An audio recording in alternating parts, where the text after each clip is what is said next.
It is 6:54 a.m. in Starbase, Texas, a gorgeous sunrise, and Starship is targeting liftoff in just 30 minutes and 18 seconds from now at 7:25 a.m. Central Time.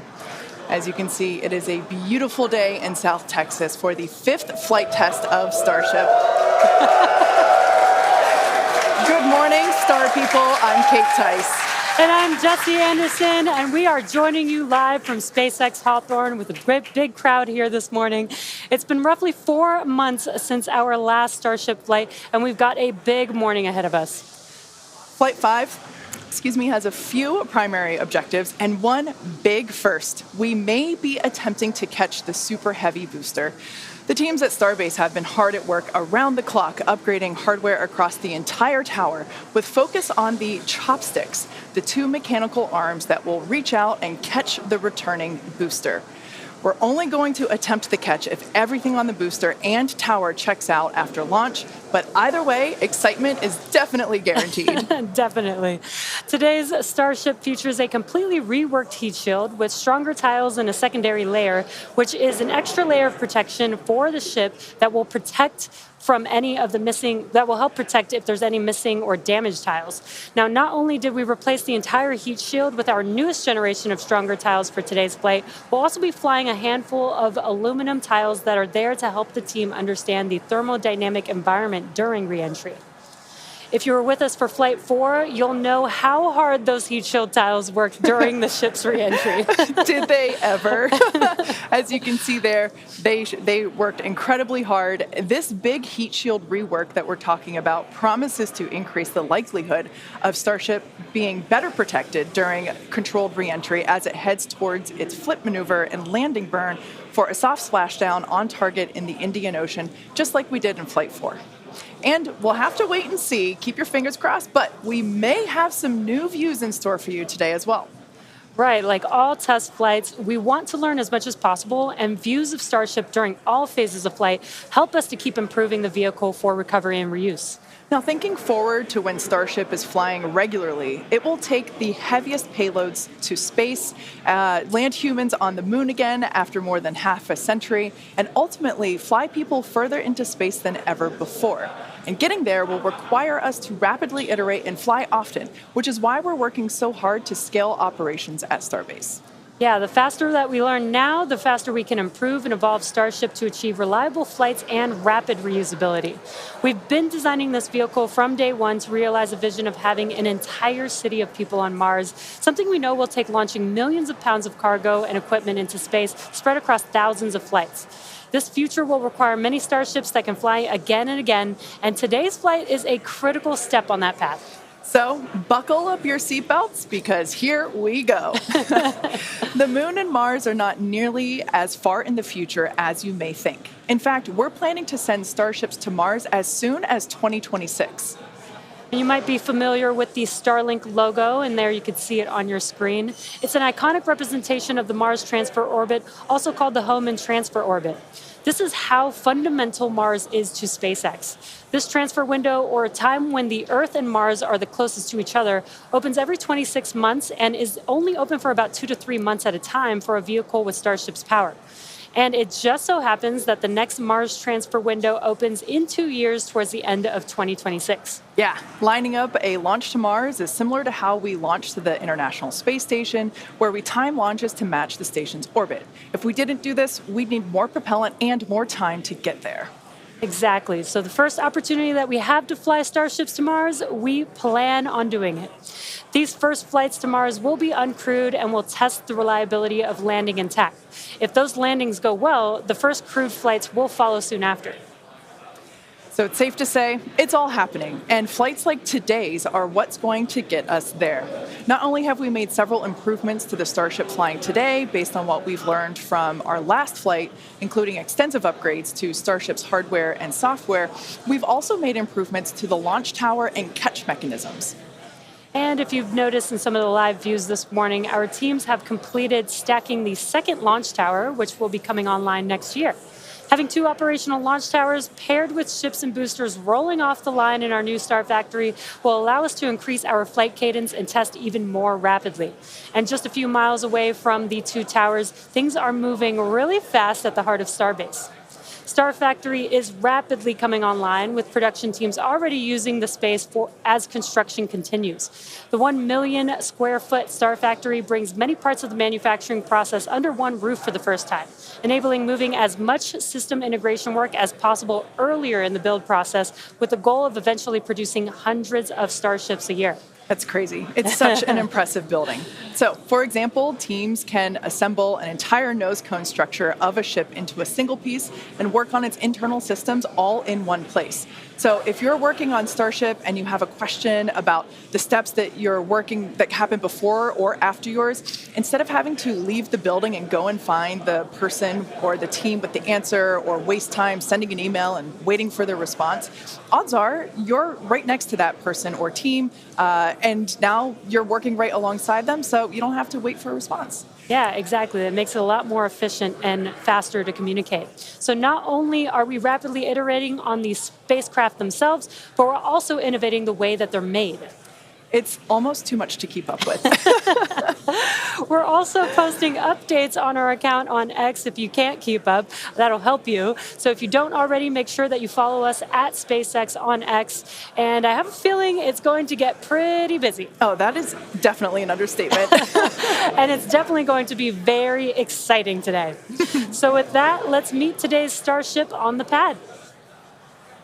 Starship features 2 major parts: the ship, which has 6 Raptor engines, and the Super Heavy booster, which has 33 Raptor engines. The current iteration of Starship is essentially an experimental vehicle flying for development. With a few planned upgrades, Starship will have 3 times the thrust of Saturn V, plus the added benefit of full reusability. Starship 2 will be capable of carrying more than 100 tons to orbit, and Starship 3 will be able to lift more than 200 tons to orbit. The amount of mass we're able to launch per rocket is crucial to creating a self-sustaining city on Mars. Now, to get a sense of how big Starship is, let's start with the average size human, which is about 2 meters high. Towering over our average human is the length of the Millennium Falcon, which comes in at 35 meters. Our Falcon 9 rocket, with the payload fairing attached, is double the size of the Millennium Falcon, standing at 70 meters. And nearly twice the size of that is the fully integrated Starship at 121 meters tall. The ship itself is about 50 meters tall, and the Super Heavy booster alone stands about 71 meters. And even crazier, eventually the ship and booster will get even taller with future design iterations. Can't imagine it being taller than that. Starship's first stage has a diameter of roughly 2.5 times that of Falcon 9, and with 33 much larger Raptor engines, which you can see there on your screen. Moving up the vehicle, the ship features 6 Raptors, 3 sea-level engines, and 3 vacuum engines, which are optimized to operate in the vacuum of space. The ship is designed for vertical takeoff and landing on any hard surface, like the surface of the moon. The ship is also outfitted with 4 flaps to help aerodynamically control the vehicle's attitude during atmospheric flight and enable a precision landing. To reach full reusability, ship must survive entry not just once, but over and over again. It took the teams at SpaceX about 3 years to develop the heat shield on Starship, and development for improvements is still ongoing. The ship's heat shield is composed of 18,000 hexagonal ceramic tiles designed to insulate the vehicle during atmospheric entry, where temperatures can be as high as 2,600 degrees Fahrenheit. And naturally, the tiles are designed for rapid reuse with no refurbishment between flights. As we mentioned earlier, today's Starship features a completely reworked heat shield with stronger tiles and a secondary protective layer. This promises to increase our chances of Starship making it through a controlled reentry, and hopefully a little more intact this time around. And in between our first and second stages is our hot stage, which we last saw in action on flights 2, 3, and 4. Speaking of, let's take a trip back in time and talk about that last flight.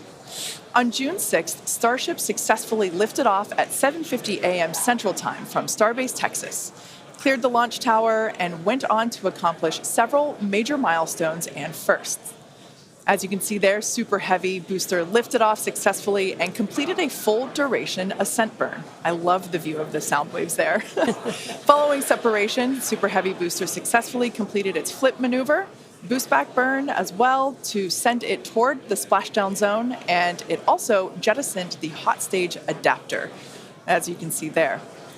We don't have to jettison that adapter in future iterations because it'll be a different design. Now, as you can see here, the booster is returning back to Earth using those hypersonic grid fins to steer it towards a precise landing in the Gulf of Mexico. The footage that we have coming up here, there it is from the buoy. I still remember seeing this on X for the first time, and it was so incredible to see that booster coming down, ending its flight with a soft splashdown 7 minutes and 24 seconds into the flight, and the crowd went wild. And so did we. Starship's 6 second stage Raptor engine successfully powered the vehicle to space and placed it on a trajectory that would re-enter less than 1 orbit later over the Indian Ocean. And following a coast phase in space, Starship re-entered the Earth's atmosphere, successfully making it through the phases of peak heating and max aerodynamic pressure, and demonstrating the ability to control the vehicle using its flaps while descending through the atmosphere at hypersonic speeds. And of course, Starlink on Starship once again enabled real-time telemetry and live high-definition video throughout every phase of entry, with external cameras providing views all the way to the flight's conclusion. Flight 4 ended with Starship, with, again, the crowd going bonkers, with Starship igniting its 3 center Raptor engines and executing the first flip maneuver and landing burn that we had seen since our high-altitude campaign. And that was followed by a soft splashdown of the ship in the Indian Ocean 1 hour and 6 minutes later. And we were all glued to the monitors, watching the little flap that could the whole way down. Seeing the landing burn and splashdown was an incredible moment for the entire SpaceX team, and we'll be looking out for many more of these incredible moments today. All right, so while today's mission profile is similar to Flight 4, we got a couple new test objectives, including catching the booster back at the launch tower. In about 18 minutes from now, Super Heavy will ignite its 33 Raptor engines and lift off from Starbase. A little more than 2.5 minutes into flight, the Super Heavy booster will separate from the ship in a hot stage separation. After that separation, the booster will perform a flip maneuver followed by a boost back burn. And about 2 seconds after that burn ends, we'll jettison the booster's hot stage. As it heads back towards the ground, the booster will either attempt a landing, will have a landing burn, but then will either return to the tower or splashing down in the Gulf of Mexico. Meanwhile, the ship's engines will remain lit for just under 6 minutes during its ascent phase before shutting down for the coast. The ship will coast for about 40 minutes or so, reaching a peak altitude of about 213 kilometers. After that coast phase, the ship will be attempting a controlled re-entry, including a flip maneuver and landing burn, like we saw on Flight 4, just before splashing down in the Indian Ocean. Now, we say attempting because, again, this is just a test and nothing is guaranteed. Except excitement. Well, of course there is that.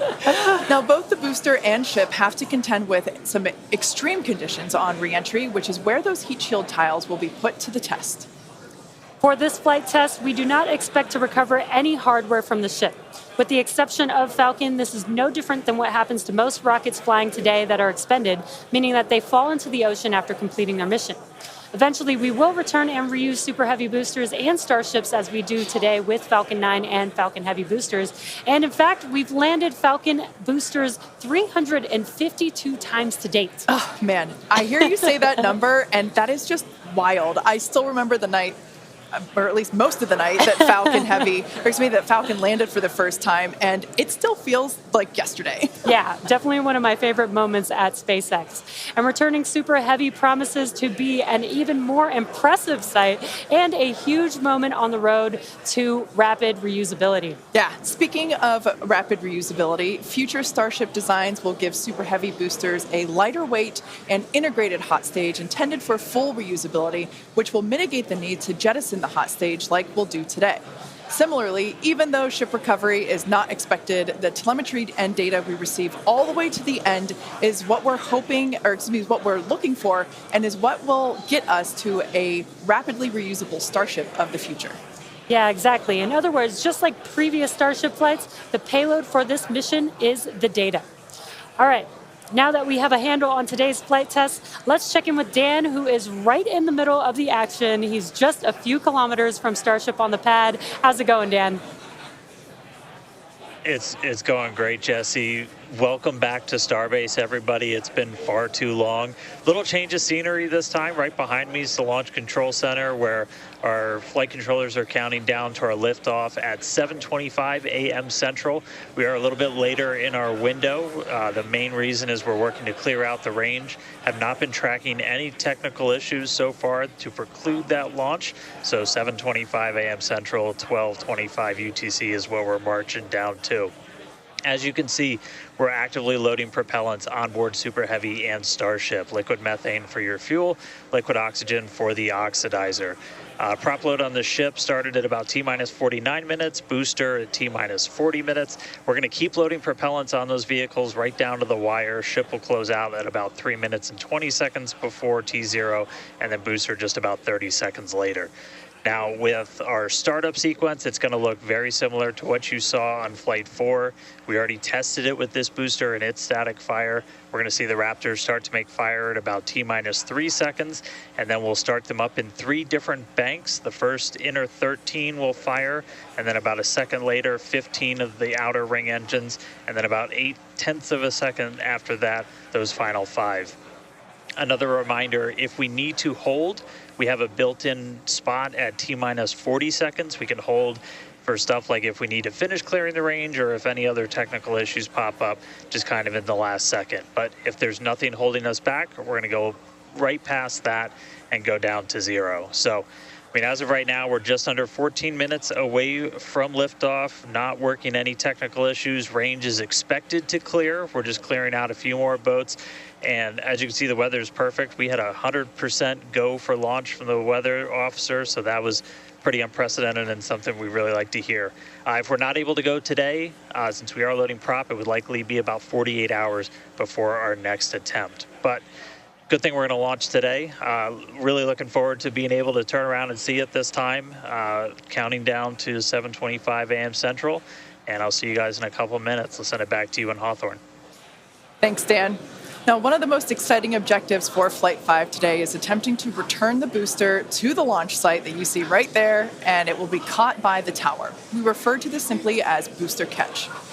As you've heard us say, Starship and Super Heavy are designed to be rapidly reused, which is why we've developed a novel way of returning the vehicles that leverages the same hardware we use for stacking ahead of flight. Right now, when we recover our Falcon boosters, they either return to a separate landing zone on land or to a drone ship in the ocean, both of which require time to transport the vehicle back to the launch site. In order for us to achieve truly rapid reusability, we need a quicker turnaround. And you can't get much faster than returning the launch vehicle right back to the launch site where it needs to be in order to launch again. For today's booster catch attempt, while there are thousands of criteria that need to be met, there are 3 primary gates that will be in play. In order to proceed, automated checks have to indicate we have a healthy booster and a healthy tower, and the flight director must issue a manual command, which is informed by manual checks from the flight control team. If this command is not sent prior to the completion of the boostback burn, or if automated health checks show unacceptable conditions with Super Heavy or the tower, the booster will default to a trajectory that takes it to a landing burn and soft splashdown in the Gulf of Mexico. Now, thinking to the future when we're operational, after a booster returns to the launch tower, it will be inspected and reloaded with propellants and then ready to launch another ship to orbit. For today's test, however, we're only going to attempt the catch, like Jesse said, if everything on the booster and tower checks out after launch. And of course, we will let you know as soon as we know if it's a go. And we're going to be listening very keenly for that call out. Now, as always, we accept no compromises when it comes to the safety of the public and our team. So to that end, the area all around the pad and the flight path are cleared well in advance. Exactly. A lot of things have to go right in order to line up the booster catch. So don't be surprised if we don't attempt the catch today. Either way, today's flight will generate data that will continue to inform our future flights and help us get to that operational cadence. Yeah. Oh, you can't forget what else it will generate. Are you thinking what I'm thinking? I mean, I was going to say a sonic boom. Oh, I was going to say excitement, but that's a really good reminder. Now, if we do make it to a catch attempt today, Super Heavy may generate a sonic boom upon its return. And that's basically a brief thunder-like noise that we hear when an aircraft or other object travels faster than the speed of sound. Anyone that has been in the area for a Falcon 9 land landing in Florida or California, or even some space shuttle landings, may have heard one of these. Generally, the only impact in those surrounding areas of a sonic boom is the brief noise, with variables like weather and distance impacting if or how the sonic boom is heard. Here's a brief look at how these sonic booms look and sound on Falcon.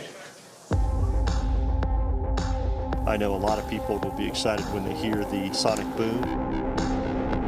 And these are going to provide quite a show because you're going to hear those sonic booms.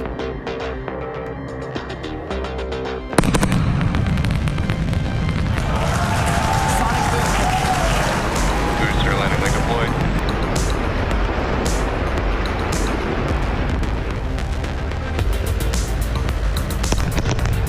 That sonic boom is great for us.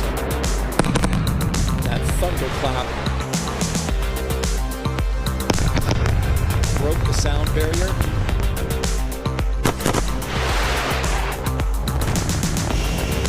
Side booster separation confirmed.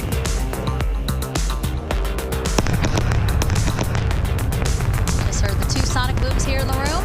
Booster landing confirmed.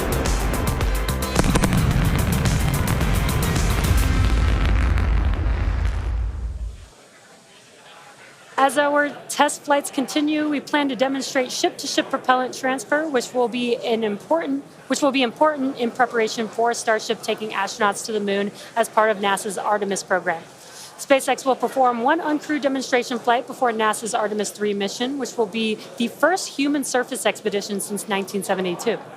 Also, in preparation for missions to the moon and Mars, we're gaining tons of knowledge from our human spaceflight missions, including free flyer flights like our recent commercial astronaut mission, Polaris Dawn. Polaris Dawn was the first of up to 3 missions in the Polaris program, which is demonstrating new technologies, conducting extensive research, and will culminate in a flight of Starship with humans on board. After nearly 5 days in orbit, Dragon and the 4-person Polaris Dawn crew safely splashed down on September 15th off the coast of Florida, completing the first human spaceflight mission of the Polaris program. The Polaris Dawn crew performed some incredible firsts during their mission. Dragon and the crew reached 1,408.1 kilometers, the highest Earth orbit ever flown, and the farthest humans have been from our planet since the Apollo program. The crew also performed the first ever commercial EVA, or extravehicular activity. And as you can see there, they were wearing the new EVA suits that we developed here in-house. This was an incredible moment to see Jared and then later Sarah emerge and perform this EVA with Earth behind. Now, in addition to this incredible spacewalk, they also conducted about 36 research studies and experiments from 31 partner institutions, including NASA. And in addition to all of that, they also tested Starlink laser-based communications in space. The data gathered from Polaris Dawn missions is invaluable, much like the data that we're going to see after today's flight test of Starship. So we're coming down to T-minus about 7 minutes. Let's check in with Dan. Hey, thanks, Kate. So yeah, we're right at about 7 minutes away from launch. The main thing we are still working is that range clear. Again, we have to make sure boats, airspace, everything is cleared out of the way for our ascent corridor, basically the Gulf of Mexico, where we're launching through before we can actually launch. And so we're working on clearing out just a few more boats. We do have a window, remember. So if we end up holding at like a T-minus 40 seconds, we can hold for several minutes, allow those boats to get out of the way, and then we can launch. Our window is from 7 to 7:30 Central, so we don't have a huge amount of time today, but we do have some margin if we need to work with it to still get off the ground today. For now, though, we're coming up on finishing prop load on both vehicles. Header tanks are pretty much topped out on the ship. Those are going to be used for its landing burn.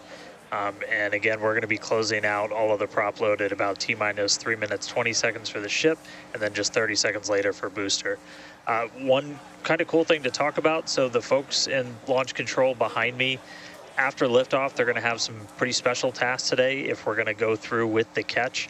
They're going to be doing some really detailed inspections just visually of all of the different tower systems, a lot of those things that we upgraded, just to make sure that we are in the right posture to actually proceed with the catch. So they'll be working kind of fast and furious behind the scenes to inform the flight director's manual command to send the booster back. So if we hear that command being sent, that's going to be just, the roof's going to come off. That's going to be a really exciting moment.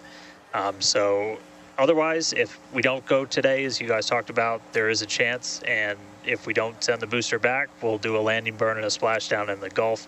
And then that's just another landing burn to gather more data, learn more lessons from, and then we'll come back and try the catch again on the next one.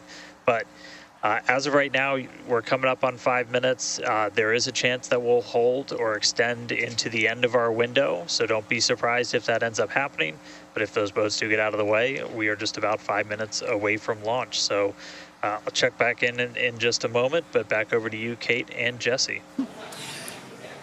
Thanks, Dan. Our rapid iterative development approach has been the basis for all of SpaceX's major innovative advancements, including Falcon, Dragon, and Starlink. Today, we're testing hardware and systems, and we need to know how they perform under the most extreme conditions.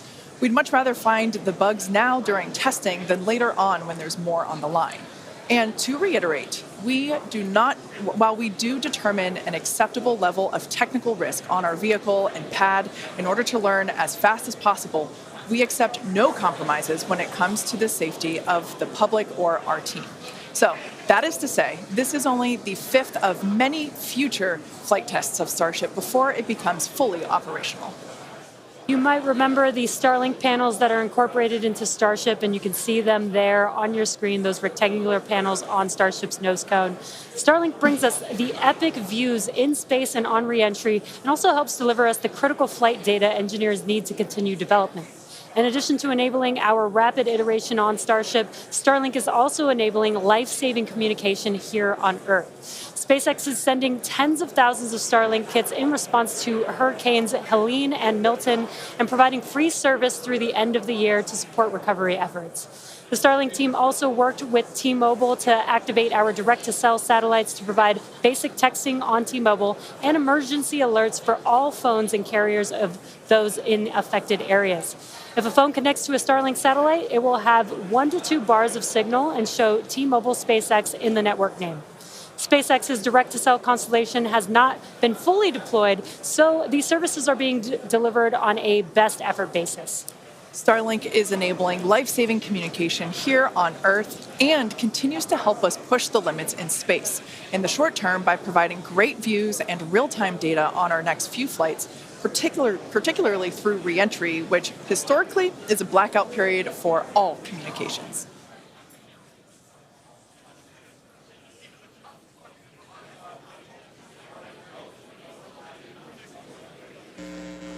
All right, so we're coming up on 2 minutes, 30 seconds away from launch. We were hearing like there was a pretty good chance we were going to hold at T-minus 40 seconds, but surprise, now it sounds like we might not be. So we are just a little over 2 minutes away, so a couple more things going to be happening. We did just close out our propellant load on the ship and the booster, so 10 million pounds of propellant on that vehicle on the pad here at Starbase, getting ready to go. We're going to start clearing out all of the lines that are basically pushing all of that propellant to the vehicles. Those get cleaned out or cleared out on the ground before we lift off. We're doing some final checks on the vehicle, the thrust vector control that we're going to use to steer it, as well as the guidance system doing its final alignment, just a lot of our final checkouts. But we are starting to hear that it looks like the range is going to be clear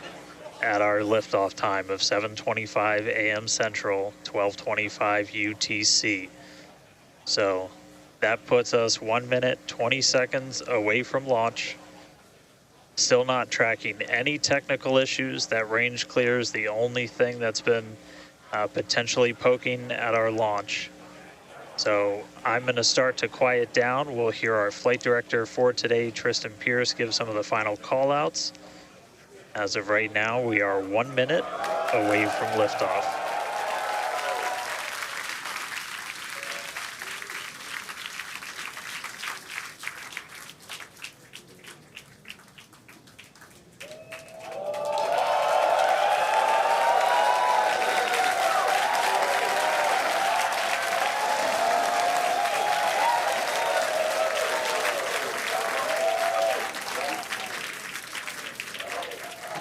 Flight directors go for launch.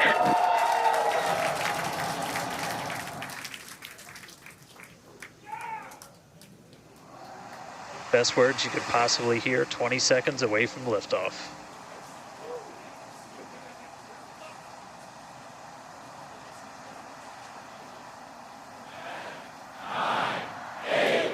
T-minus 5, 4, 3, 2, 1.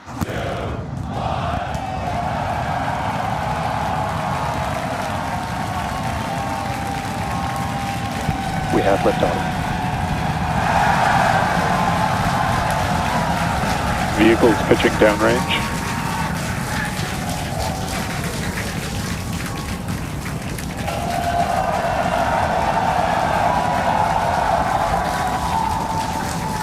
Booster after chamber pressure nominal.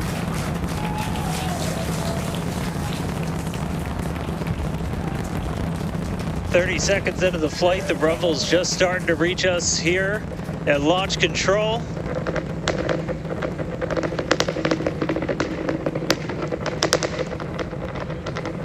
Booster and ship, That avionics is the power and sound telemetry nominal. of 33 Raptor engines.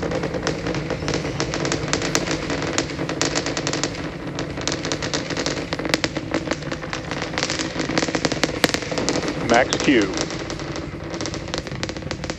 Now pass through the maximum aerodynamic pressure, the most stress the vehicle's going to see on the way uphill.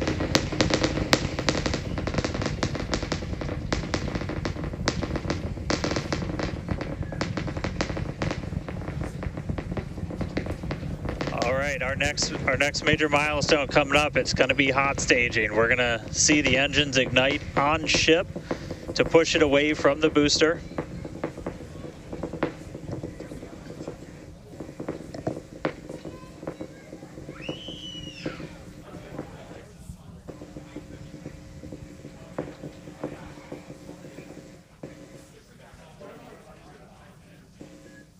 All right, so hot staging is going to be the next thing coming up. First, we're going to see the booster's engines start to shut down, all but 3.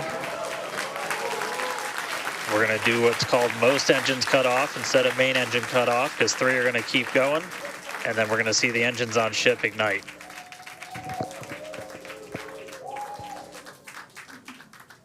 Right now, the tower team is doing their go, no go.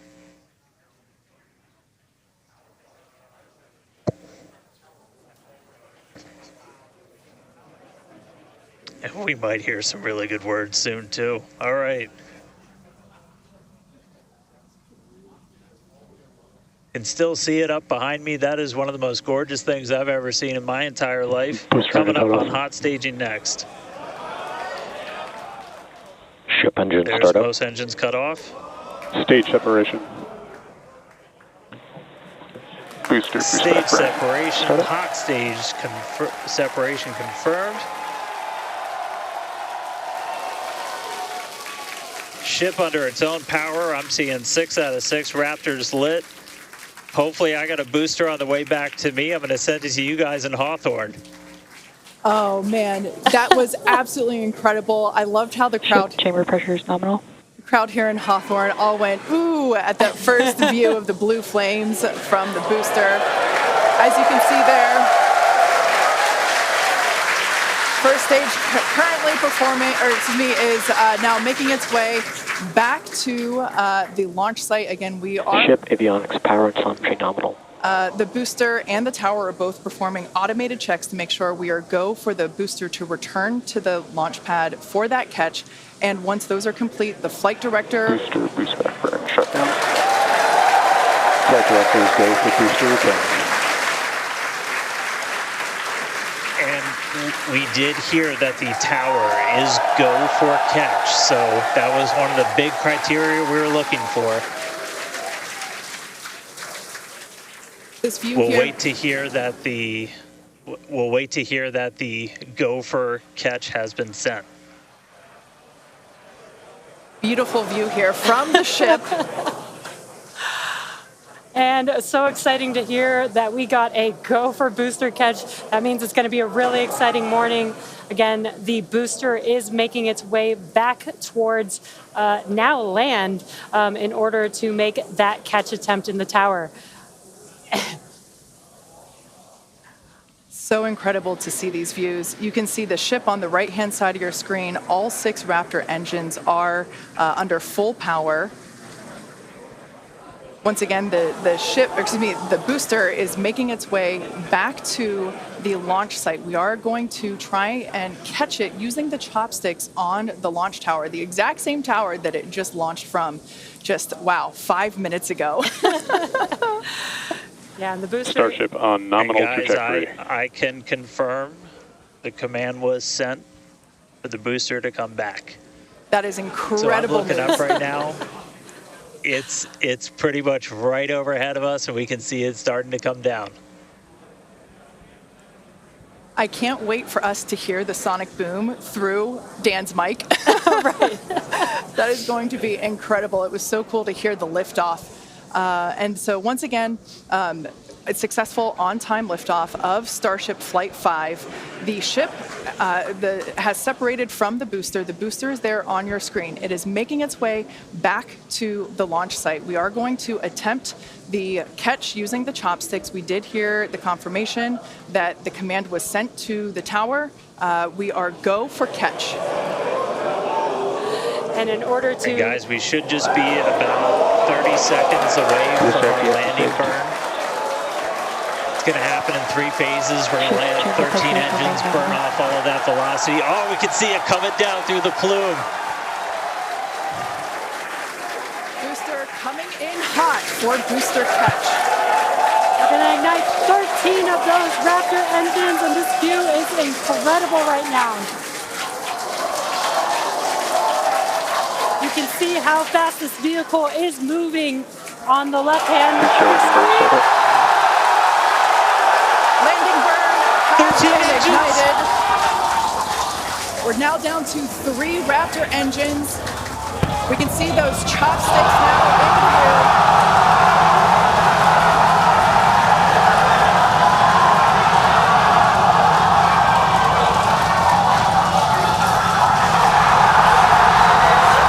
Booster landing burn shutdown. Mechazilla has popped the booster.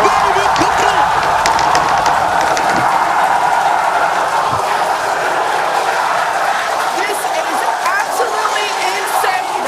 On the first ever attempt, we have successfully caught the Super Heavy booster back at the launch tower. What an incredible view! Are you kidding me?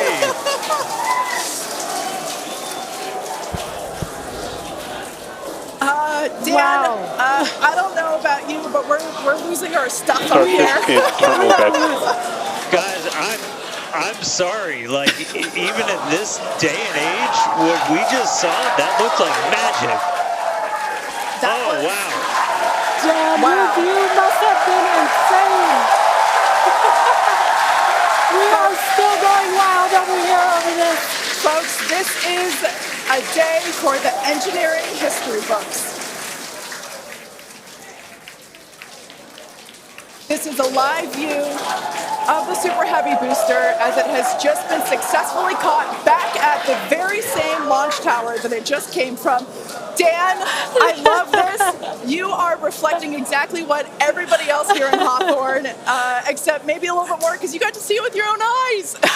How was that? Ship We window got cut off. it. Well, I mean, like, I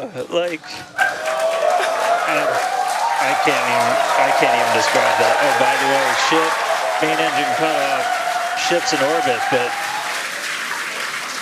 I am like shaking right now. That was, Yeah, This is not, Yeah, I mean, let's check in on ship. it's hard to believe that. Starship nominal orbit insertion. All right, exciting news there. It's hard to believe that, booster isn't the only excitement that we have today. Just confirmation there. A gorgeous view of planet Earth behind the ship. Saved. And it is now in the orbit that we expected it to. This is just an incredible day. Live views there as the booster vents, some pressures there. That is a live view from the top of the tower looking at the chopsticks. I am still in disbelief. I'm trying to catch my tears just like the chopsticks caught the booster. It has been nonstop since liftoff. And we are all so excited about everything that's been happening so far this morning. With the booster having completed its job for today, we are going to take a short break for the next 30 minutes. We'll return back at T plus 40 minutes while the ship continues to coast before re-entry. Oh man, and as with previous flights, Starlink may actually enable us to talk with the ship through re-entry with no communication blackout. We of course are still testing Starlink during this phase of flight, so nothing is certain, but if we do have views, we'll be sure to bring those to you live. Views or no views, we'll see you back here at T plus 40 minutes for coverage of Starship's re-entry, flip maneuver, landing burn, and splashdown.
Welcome back to Starship's 5th flight test. It has been an exciting day so far. Even the crowd here is still so excited. We lifted off from Starbase at 7:25 a.m. Central Time. The Super Heavy booster and ship had a successful separation, as well as a good boostback burn and good separation of the hot stage adapter. The Super Heavy booster then completed the landing burn with 13 Raptor engines igniting and slowing down the vehicle perfectly for Mechazilla to catch the Super Heavy booster for the first ever land recovery of the vehicle.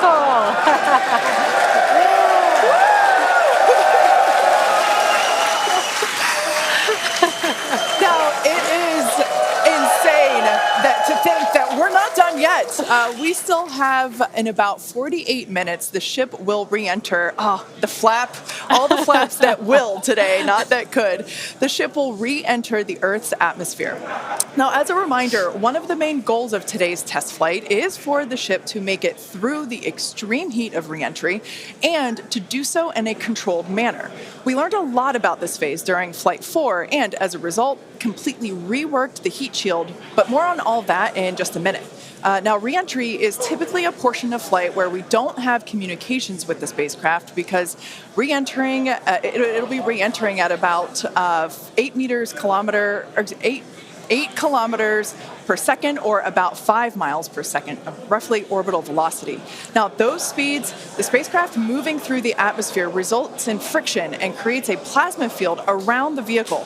We saw this in action on Flight 4 thanks to Starlink, and wow, it was breathtaking. The blanket of plasma ends up distorting communication frequencies, so it's not uncommon to experience brief blackouts in communication, but hopefully that's not the case today. And Kate, that's where Starlink has just kind of been just the unsung hero and the MVP of this test campaign. I mean, it's able to give us data, not just awesome video, but also data in real time as we're going through reentry. I mean, this is something that throughout the history of spaceflight just hasn't been possible. And this is an environment that is so unforgiving, so hard to model, so hard to understand. And for the first time ever, we're able to literally watch as it unfolds in real time, get that data in real time. And we're able to do that with Starlink. And it's great for us because we get to see something. We get to see the greatest light show on the planet or off the planet. But what it means for this program, we're able to learn tremendous amounts about our heat shield, our angle of attack, everything that we're doing as we're coming in through the atmosphere at hypersonic speeds. And it's you can't just thank it enough. And also, special shout out, you're going to see some additional flap camera views. We've got a really amazing team of avionics, cameras, electronics, software people who made all that possible. And so hopefully they're going to give us an even better show on the way in today as we're coming in at about 5 times the speed of sound. Yeah, those flaps, Dan, that you see there, that's what's helping. Starship is in a good attitude for entry, approaching the entry interface. And some good call-outs there, preparing for re-entry for Starship. And again, that's what Dan was mentioning, those flaps on the vehicle. And if you've been watching us for the last few minutes, you could see that the flaps were rotating around and helping orient the vehicle as it prepares for the beginning of re-entry today. Yeah, exactly. Re-entry will be enabled by that heat shield that you see on the bottom half. That heat shield is made up of 18,000 hexagonal ceramic tiles, and they are designed to insulate the vehicle during atmospheric entry. At that point in time, temperatures can be as high as 26,000 degrees Fahrenheit or about 1,400 degrees Celsius. The design itself also permits for rapid reuse with no refurbishment between the flights. And fun fact that I think is just incredible in terms of scale, but the heat shield alone on the ship has a total mass of 10.5 tons, which is crazy because these things are really lightweight. They're made out of ceramic. We have a couple of them here. The one that I'm holding is used on flat surfaces, as let's see if we go that way, because as it's flat. The one that Jesse has is kind of more what you see there on the side. Yeah, exactly. And having these different shapes, the flat version and the curved version, allow us to cover a lot more of the surface area of the vehicle. Again, we need to protect every portion of it. So even those curved surfaces, and especially the hinge area, if you watched Flight 4, is really what we want to make sure that we protect. And yeah, Kate, these are very, very lightweight. But when you put 18,000 of them together, they add up to 10.5 tons, which is incredible. Now, we did mention earlier that the heat shield has been completely reworked. Starship has entered the atmosphere, remains on a nominal entry trajectory. We can start to see that plasma now starting to build up on the side. It's not quite full plasma yet, but we are starting to see that color indicate that the heat is building up on the heat shield. Yeah, this is such a cool sight to see because you really never really have gotten to see this live before Flight 4. Yeah, and as Kate mentioned, it's getting a little more red, as you can see there on your screen. That means that heat is building up, but that's exactly what these heat shield tiles are there for, is to protect against this plasma and this really, really extreme heat that the vehicle is going to see for about the next 10 more minutes or so. Yeah, so the ship will attempt to light the 3 center Raptor engines, and those are the engines that can gimbal or maneuver or point, and they do that to help flip the ship until the engines point down so that it can land using the Raptor's thrust in the ocean. So that will happen after we get through this re-entry period. Again, now starting to see, and we also might start to see the flaps actuate a little bit here as the vehicle controls its roll during re-entry. That was one of the main learning points from Flight 3, was the roll control didn't work quite as well as we wanted it to. We learned that we needed some redundancies, so we added more roll control thrusters, and we'll see those in action as well today, as that was a Flight 3 learning that worked better on Flight 4 and still enabling that same design today. Yeah. Starship has passed through 85 kilometers altitude. Flaps now have control of the vehicle. Great call out, as Kate mentioned, the flaps are controlling the attitude of the vehicle. And I love these views because it looks so calm. Everything is relative, right? So relative to this camera on the ship, it looks so calm and smooth, but the vehicle is traveling extremely fast. You can see the speed on the bottom right-hand corner of your screen. Starship is designed to land on Mars, where there are no runways or other humans to help out. So we also want rapid reusability. So we're doing propulsive landing instead of a more traditional means like parachutes. And so we will use the engines on this vehicle to help slow the vehicle down for a vertical landing. Yeah. Now, entry is going to basically happen in 5 phases. The first is low drag, that lasts for about 3 minutes. Next is high heating, and that beginning when heating increases above the heat rate breakup limit. That lasts for about 10 minutes. We then have high dynamic pressure. Starship will continue to slow down and experience increased aerodynamic loads during that phase, and that will happen before reaching Mach 1, about a minute after. Starship is approaching the peak heating phase of entry, remains on a nominal trajectory. Okay, so that was phase 2 that he just called out, that I was mentioning. After peak heating is that dynamic pressure around Mach 1, and that will last about a minute after leaving the hypersonic area, and then we go into subsonic, and then, of course, landing burn. Wow, what an incredible view. The colors are so amazing, and the colors actually also tell you a little bit about the temperature that the vehicle is seeing as well. So I think that's pretty cool that we get this amazing live visual. Speaking of live visual, the flap, we have more views, more cameras on board Starship, as Dan mentioned a few minutes ago. We are hoping that all 4 flaps will stay more intact than they did last time. We did make some changes to the design in order to help enable Starship this. is now experiencing peak heating, remains on a nominal entry trajectory. Great news there. that Starship is continuing along the path that we intended it to fly. You can keep track with how fast it's going and how high it is above Earth using the display that is there on the bottom right-hand side of your screen. And guys, this is where we're really going to see a lot of those improvements from Flight 4 really come into action. Is you guys kind of talked about, so it's called the static arrow. Those are kind of the poke out points on the flaps.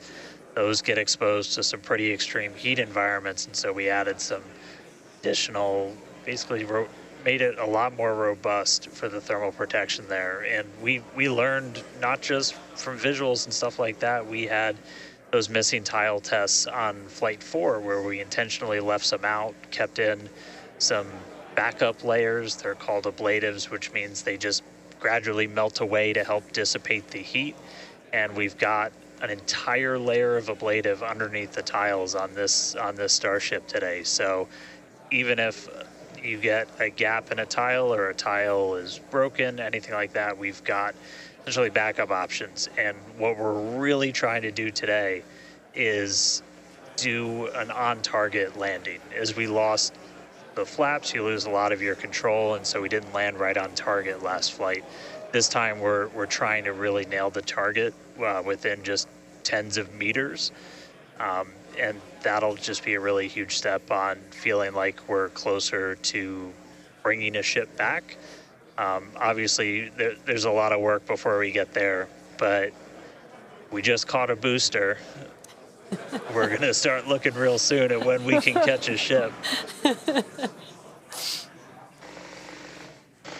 So the view on your left is as a helicopter passes by Dan, bound at Starbase. The view on your left is a camera that's positioned near the nose of the ship, looking basically down toward the flap. The view on the right is looking perpendicular to the flap. So we're looking basically bird's eye view onto the flap on the left-hand side, and then a worm's eye view from the side with that view on the right. Yeah, sorry about that, guys. Maverick just buzzed the tower. He might be coming back, so. Now, these views brought to us by Starlink. It's incredible that we have this high-definition capability. In fact, that view on the left... Starship is now halfway through the peak heating phase of entry, remains on a good trajectory.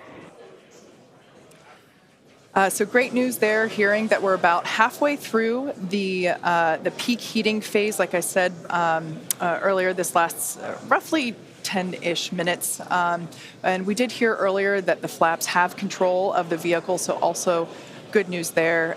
It is incredible that we've basically had views the entire time. Right, yeah. Thanks to Starlink. My memory did black out a little bit after booster catch, so I think we had views. But all through the coast phase, we had some beautiful views of planet Earth behind the ship as it was in its orbit. Yeah, and I also do want to point out on your right-hand screen, we've got a more encompassed view of the flap. As we watched in Flight 4, the hinge area was the area where we got a little bit of that burn through. This view, this new camera view on the ship, will help us be able to visually see more of what's happening in that area. And again, we have improved our heating tiles, and so hopefully we've protected the hinge a lot better this time. Landing chill has started. But again, these views are additional to the data that we get on these flight tests that help enable us kind of put the data that we get in the computer to the visuals that we see and try and align those and use that for improvements in the future. Now, we heard a call out there saying that engine chill has begun. This is an indication that we are starting to flow a little bit of the super cold liquid oxygen through the hardware, through the Raptor engine, specifically the turbo pumps, to help ensure that the hardware is at the right temperature before we give a full push, a full flow of propellant at engine startup. So all of that to say, we are getting closer to the landing burn. We definitely are. And again, if you look at the bottom right hand of your screen, you can see the altitude that the ship is, and it has been slowly making its way closer and closer to Earth. We're currently at about 63 kilometers from planet Earth, and you'll see that number trend lower and lower as we get closer and continue through this reentry. Yeah, this is going to go on for a little, actually a while longer. We have about 10 minutes or so, roughly, before we execute the landing, the ignition for the landing burn, starting with the landing flip. So we're making a controlled reentry. This is one of the primary objectives for Starship today, is to demonstrate another controlled reentry, even more controlled than what we saw on Flight 4. And so far, that is looking good.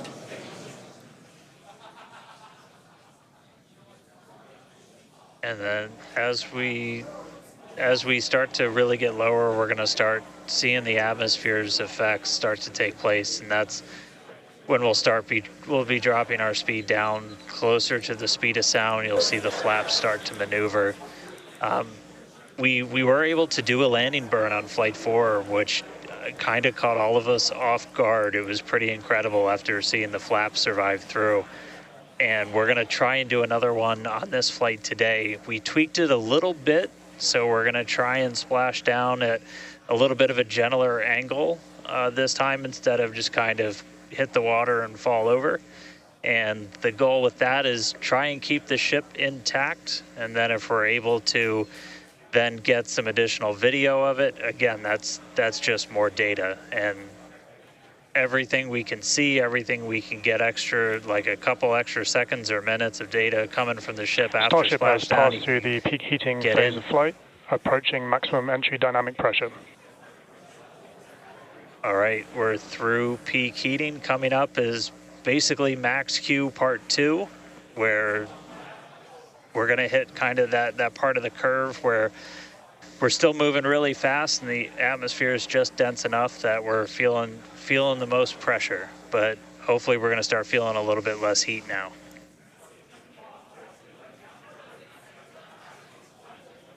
Looks like we got more views of each of the flaps on the ship as it's making its way back down to Earth.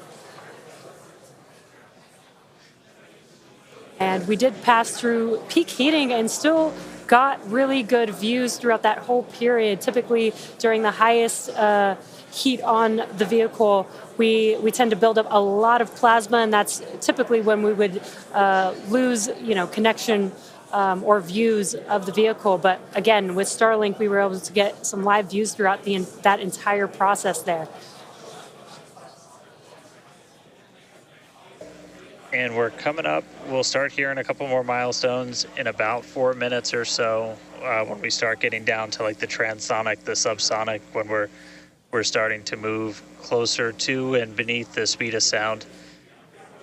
And I mean, we're getting live views, we're getting live data. We've got a couple additional tests on this one today where we left off some missing tiles again to test some additional backup layers.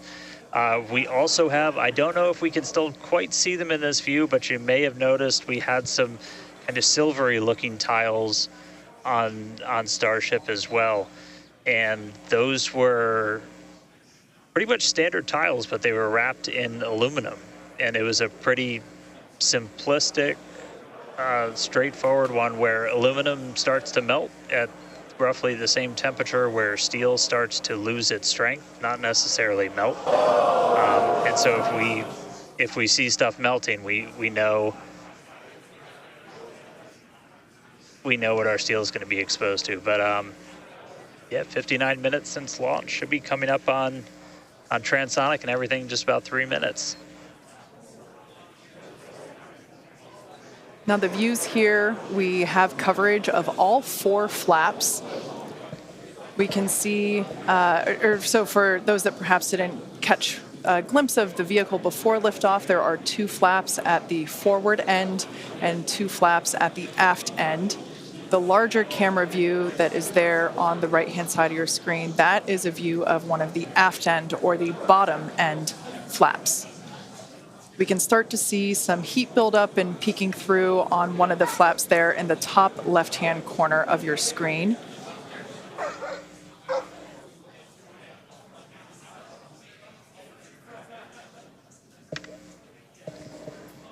Once again, Starship now at T+1 hour and 9 seconds into its flight today, re-entering the Earth's atmosphere.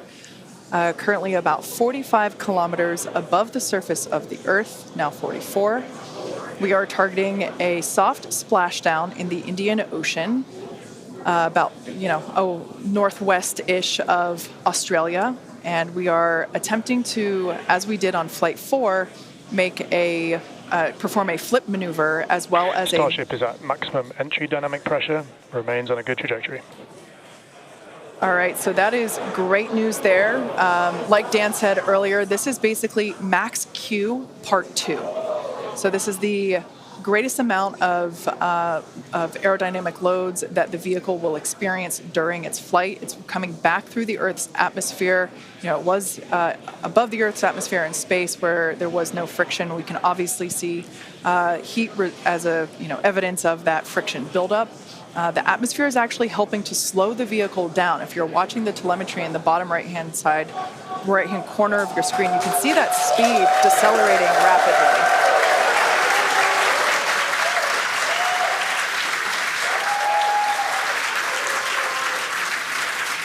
Now, the 4 flaps on the ship help steer the vehicle, and one of the main objectives for the ship today is to demonstrate controlled re-entry during this phase of flight, this re-entry phase.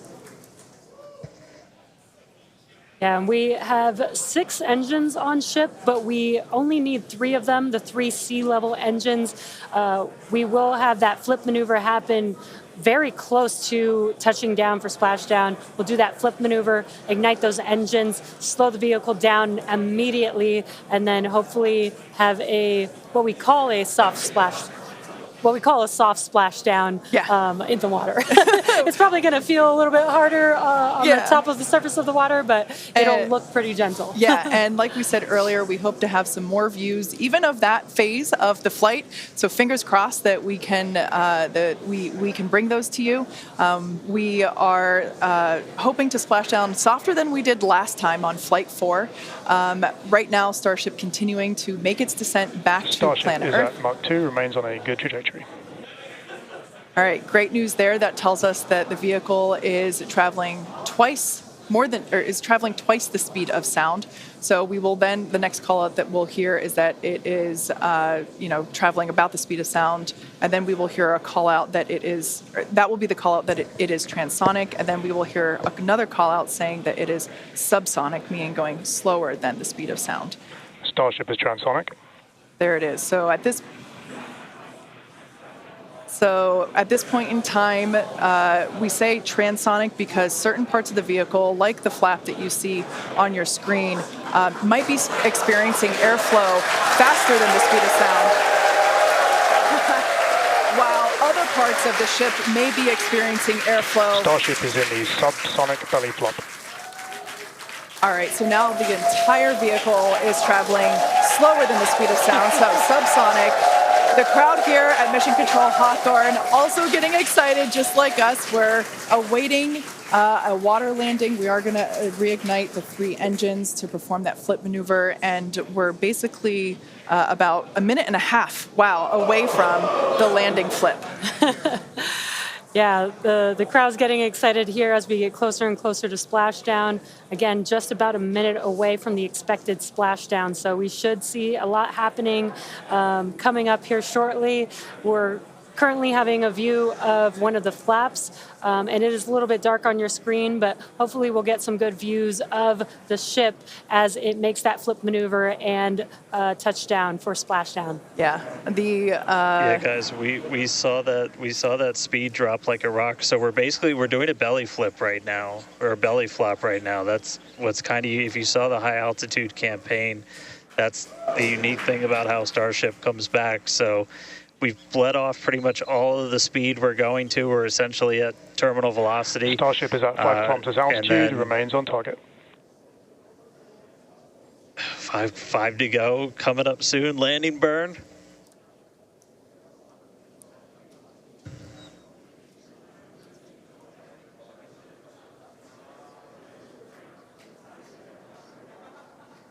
Two kilometers away.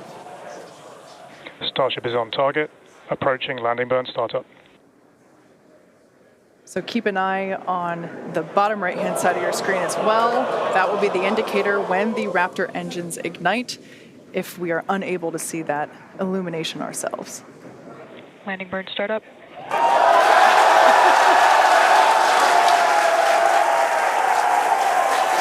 a cool view of the reflection of that landing burn. We can see the water just behind the ship.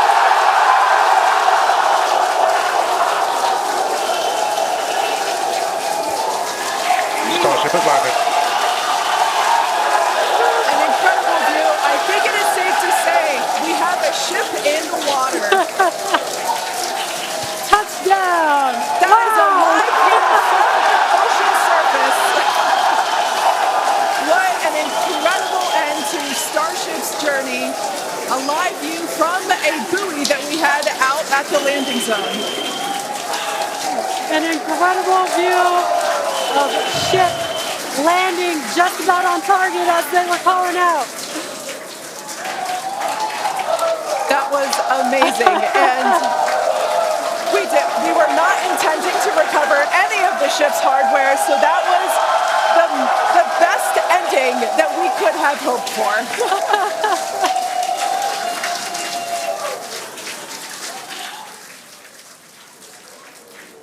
Man, I don't think we're going to be able to get a ton of extra video of the heat shield, but we hit the target. We hit the target. Yeah. I mean, we hit the target because we had these buoys placed in a pretty specific spot, so wow. What a day. I feel like that's what I get to say. What a day. I mean, everything started off today with that launch. We were able to lift off towards the end of our window, 7:25 a.m. Central Time. 33 out of 33 Raptors in the way uphill. Successful hot stage. Booster came back. We watched it come down right behind us. Watched it get caught. And that broke my brain for a while. I'm really happy we had coast for a bit, but that's first ever booster catch, major step on the way to rapid reusability. And ship just gave us one heck of a show, making it through a controlled reentry this time, flaps intact, made it down to the water. Hey, Starships were meant to fly, and it sure as hell flew today. So let's get ready for the next one. Over to you guys. They were meant to fly, and they were also meant to be caught by Mechazilla. Yeah. It's been such an incredible day today. Congratulations to our teammates and to everyone who supported the Starship program. And thank you to all of our future customers for your support. And we'll also like to thank the people of Cameron County, Texas, as well as the Coast Guard, the Federal Aviation Administration, the Government of Mexico, and the Australian Space Agency. Now be sure to follow SpaceX on X for more updates on today's test flight and, of course, for future Starship news. Today was amazing, but the SpaceX action isn't over yet. Soon Falcon Heavy will launch NASA's Europa Clipper, and we're also going to be returning Dragon back to Earth with NASA's Crew 8 astronauts.